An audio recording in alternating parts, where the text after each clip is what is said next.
নমস্কার বন্ধুরা, আজ আপনাদের সামনে নিয়ে এসেছি আরেক রেসিপি। চাউমিন কিভাবে বানানো হয়, ঘরোয়াভাবে চাউমিন কিভাবে বানানো হয় দেখুন।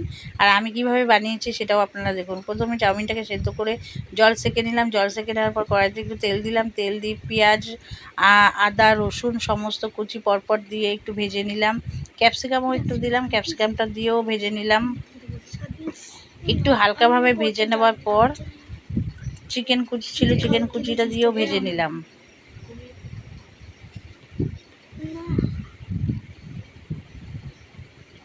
চিকেন কুচি দিয়ে ভেজে নেওয়ার পর ওই ভাজাটাকে নামিয়ে রাখলাম।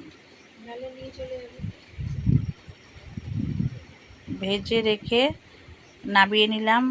তারপরে কড়াইতে পরিমাণ মতো একটুখানি তেল দিয়ে ডিমটাকে ঝুরি ঝুরি করে ভেজে নিলাম, একদম ছোটো ছোটো করে ভেজে নিয়ে তারপরে একটু তেল দিয়ে চাউমিনটাকে ভেজে নিলাম। চাউমিনটাকে ভেজে নিয়ে একে একে সব ভেজে রাখা ওই সবজিগুলো যা ছিল দিয়ে দিলাম। একটু খোয়া সস দিয়ে দিলাম। দিয়ে দেওয়ার পর সব একসঙ্গে মিক্সড করে নেড়েচেড়ে চাউমিন কমপ্লিট।